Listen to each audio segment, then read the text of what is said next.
तो आइए दोस्तों, आज की इस वीडियो में आपका भाई बताने वाला है कि श्रेणी क्रम में संयोजन 3 विभिन्न मान के प्रतिरोध के समतुल्य प्रतिरोध के व्यंजक किस तरह से प्राप्त किया जाता है, जो कि आपके एग्जाम में 5 से 7 नंबर के प्रश्न पूछा जाता है। तो आज की इस वीडियो के देखने के बाद आप सभी को ये सिद्ध करने में, यानी कि व्यंजक प्राप्त करने में किसी प्रकार का कोई भी दिक्कत नहीं होगा और ट्रिक के साथ बताएंगे। तो आप लोग वीडियो में बने रहिएगा। तो आइए इसे स्टार्ट करते हैं। तो आप सभी लोग ये प्रश्न ध्यान से समझिएगा। आपके बोर्ड एग्जाम में दिया हुआ रहेगा कि श्रेणी क्रम में संयोजन 3 विभिन्न मान के प्रतिरोधों के समतुल्य प्रतिरोध के लिए व्यंजक प्राप्त करें।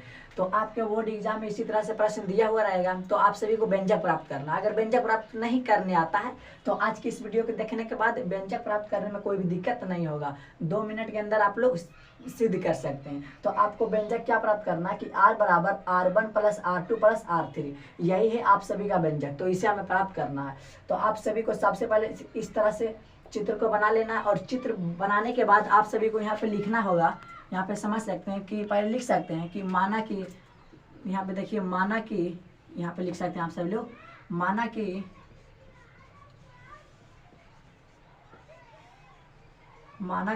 R1 और कौन R2 और R3 तीन प्रतिरोध, ये तीनों प्रतिरोध है। तो 3 प्रतिरोध है, 3 प्रतिरोध कौन सा क्रम में जुड़ा हुआ है? श्रेणी क्रम है। तो 3 प्रतिरोध श्रेणी क्रम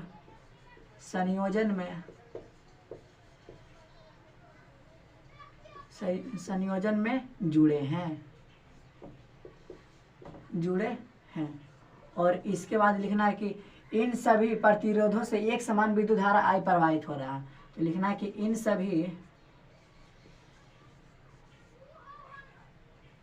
प्रतिरोधों से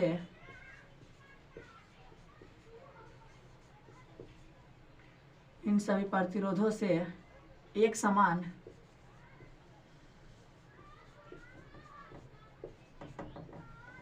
विद्युत धारा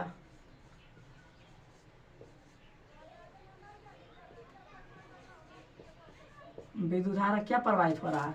तो ये I हो गया, यानी कि इन सभी प्रतिरोधों से एक समान विद्युत धारा I प्रवाहित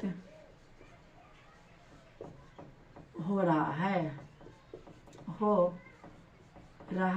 है।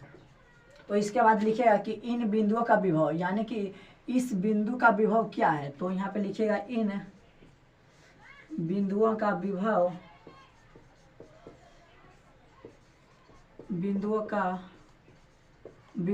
क्रमशः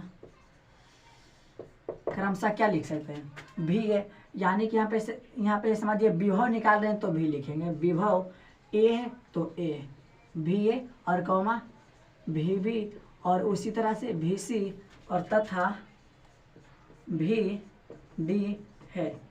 इतना लिखने के बाद यहाँ पे पहले समझिए कि माना कि R1 R2 और R3 तीन प्रतिरोध श्रेणी क्रम संयोजन में जुड़े हैं। यहाँ पे देखिए कि माना कि R1 R2 और R3 तीन प्रतिरोध जो है श्रेणी क्रम में जुड़े हैं और इन सभी प्रतिरोधों से एक समान विद्युत धारा क्या प्रवाहित हो रहा है? I प्रवाहित हो रहा है। और इन बिंदु का विभव क्या है? VA VB और VC और VD।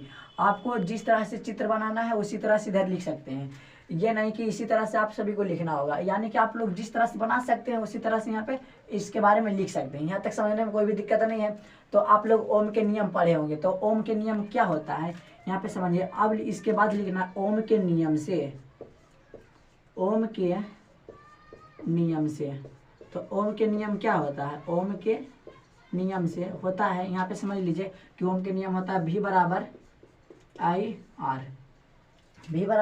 IR होता है। तो पहले R1 प्रतिरोध के लिए निकालते हैं। तो यहाँ पे ध्यान समझिएगा कि R1 प्रतिरोध के लिए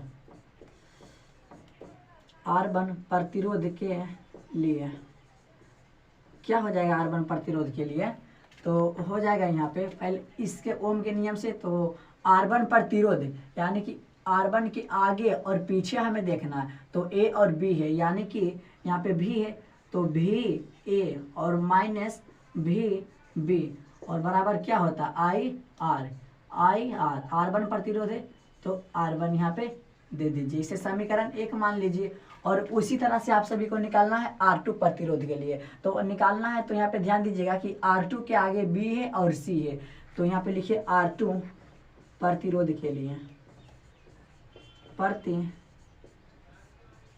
के लिए तो क्या हो जाएगा, तो R2 के आगे और पीछे देखना है, तो B और C है, यानी कि VB माइनस VC बराबर I, और R2 प्रतिरोध निकालें तो IR2। तो इससे आप लोग समझ लिए होंगे। इसके बाद निकालते हैं R3 प्रतिरोध के लिए, तो यहाँ पे लिख सकते हैं R3 प्रतिरोध के लिए, प्रतिरोध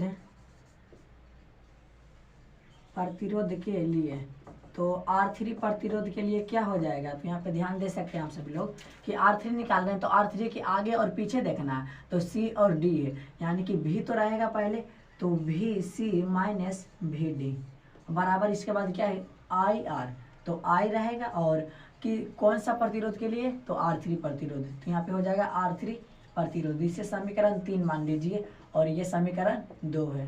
तो अब आप लोग इसे स्क्रीनशॉट ले सकते हैं। तो अब इसके आगे हम बनाते हैं, आप लोग ध्यान से समझिएगा। तो आप सभी को समीकरण को याद रखना है, तो हम इसे मिटाते हैं, तो आप लोग समीकरण को याद रखिएगा, इसका जरूरत आगे पड़ता है, तो आप लोग इसे स्क्रीनशॉट ले लीजिए।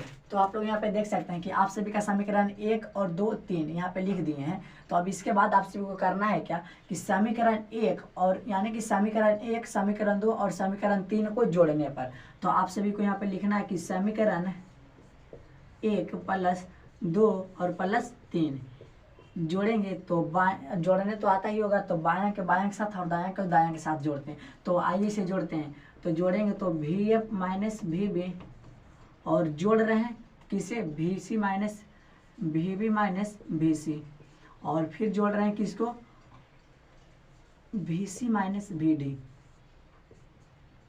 अब इधर जोड़ते हैं, तो जोड़ेंगे तो IR1 plus IR2 plus IR3 ये हो जाएगा। तो आप लोग यहाँ पे देख सकते हैं VC प्लस और VC माइनस से कट गया, और इसके बाद कौन कट रहा, VB और VB कट रहा, और यहाँ पे बच गया क्या, तो यहाँ पे बचा है, यहाँ पे बचेगा VA और VD, यानी कि VC कट गया और VB कट गया, तो बचेगा VA माइनस VD कट गया। और यहाँ पे ध्यान दीजिए कि I और I तीनों में है, तो तीनों से हम कॉमन लेते हैं, तो जब हम तीनों से कॉमन लेंगे तो यहाँ पे क्या बचेगा, R1 plus R2 plus R3, और इसे समीकरण आप लोग 4 मान लीजिए। और समीकरण 4 मान लेने के बाद आप सभी को करना है क्या, इसके जगह पे समतुल प्रतिरोध R रखने पर, तो देखिए हम लिखते हैं कि लिखना सभी को, चूँकि R1, R2 तथा R3 के जगह पर समतुल प्रतिरोध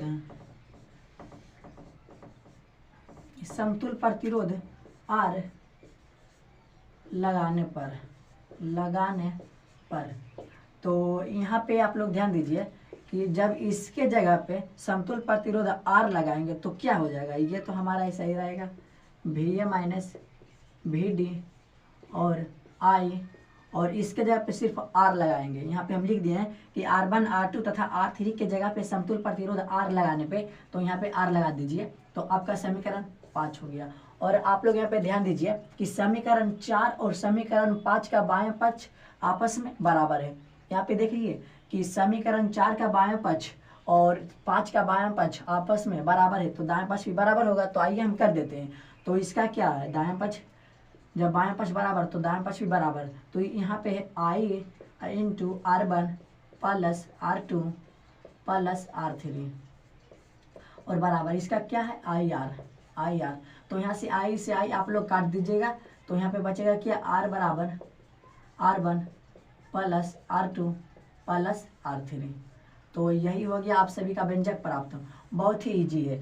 तो आइए इसे शॉर्ट तरीका समझते हैं, जिससे कि आप सभी को इतना याद नहीं करना पड़े, बहुत ही शॉर्ट तरीका से समझाएंगे। तो आप लोग इस बात को, तो आप लोग यहाँ पे ध्यान से समझिएगा कि आपको सबसे पहले इस तरह से चित्र को बना लेना है, और चित्र जिस तरह से बनाएंगे तो उसी तरह से इसके बारे में लिख दीजिएगा। और इसके बारे में लिखने के बाद आप सभी को ओम के नियम लगा देना है। तो ओम के नियम तो आप सभी को पता ही होगा। तो क्या होता है ओम के नियम? V बराबर आई आर, V बराबर आई आर होता है। और इतना करने के बाद आप सभी को बिंदु R1, R2 और R3 के विभव निकाल लेना है। तो किस तरह से निकालिएगा यहाँ पे समझिए। अगर R1 के लिए निकाल रहे हैं तो R1 के आगे और पीछे देखना है। तो A और B है, तो यानी कि VA माइनस VB बराबर IR, यानी IR काहे दिए? R1 प्रतिरोध के लिए निकालें तो IR।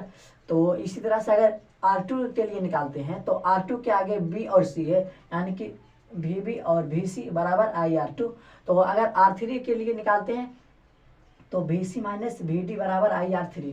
तो अब इसके बाद करने के बाद आप सभी को समझ में कुछ नहीं आ रहा, तो आप सभी को यहाँ पे जाना है कि हमें प्राप्त क्या करना है, ये वाला प्राप्त करना है। तो इसमें क्या दिख रहा है आप सभी को? प्लस दिख रहा है, यानी कि सबको जोड़ दीजिए।